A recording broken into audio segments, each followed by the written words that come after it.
Hello दोस्तों, कैसे आप सब। उम्मीद है कि आप सब अच्छे होंगे। और आज हम जा रहे हैं जैन मंदिर महावीर स्वामी जी के दर्शन करने। तो आप भी मेरे साथ दर्शन का लाभ लीजिएगा। भगवान महावीर स्वामी का जन्म करीब 2500 वर्ष पहले 540 ईसा पूर्व वैशाली गणराज्य के कुंडनपुर में हुआ था। वर्धमान महावीर इस अवसर्पणी काल के 24वें तीर्थंकर थे। उन्होंने श्वेतांबर जैन साधुओं व जैन साध्वियों के लिए श्वेत वस्त्र की गणवेश निर्धारित की थी। भगवान महावीर स्वामी जी ने जैन धर्म के 5 मुख्य सिद्धांत बताए हैं। ये सिद्धांत हैं सत्य, अहिंसा, अस्तेय, चोरी न करना, अपरिग्रह, आवश्यकता से अधिक वस्तुओं का संग्रह नहीं करना और ब्रह्मचर्य। जहाँ तक संभव हो सके क्रोध, मद, काम, मोह, मान, माया, लोभ आदि विकारों से बचना। महावीर जी ने 42 वर्ष तक साधक का जीवन बिताया। कार्तिक माह के कृष्ण पक्ष की अमावस के दिन आपको पावापुरी पर 72 वर्ष में निर्वाण प्राप्त हुआ।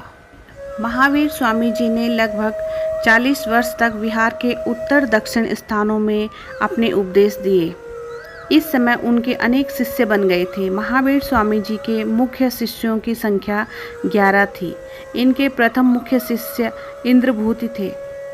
महावीर स्वामी जी ने यह उपदेश दिया कि जाति पाति से न कोई व्यक्ति श्रेष्ठ व महान बनता है और न ही कोई उसका स्थायी जीवन मूल्य होता है। सबकी आत्मा को अपनी आत्मा के समान ही समझना चाहिए, यही मनुष्यता है।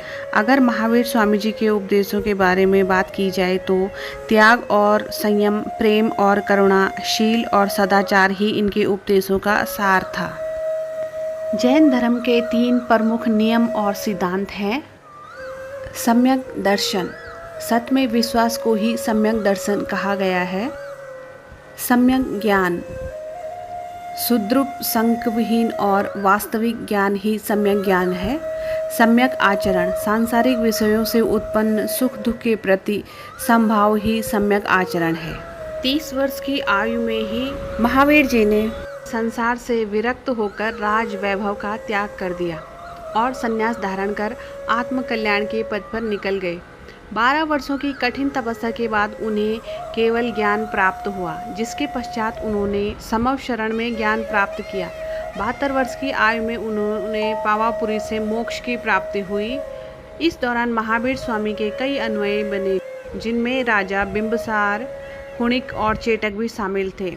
जैन समाज द्वारा महावीर स्वामी के जन्म दिवस को महावीर जयंती तथा उनके मोक्ष दिवस को दीपावली के रूप में धूमधाम से मनाते हैं। तो दोस्तों, आपको मेरा आज का ब्लॉग कैसा लगा, और यहीं पर मैं अपनी वाणी को विराम देती हूँ। मिलती हूँ आपसे नेक्स्ट ब्लॉग में। तब तक के लिए स्वस्थ रहें, मस्त रहें और लाइफ को ऐसे ही जीते रहें। Okay, bye.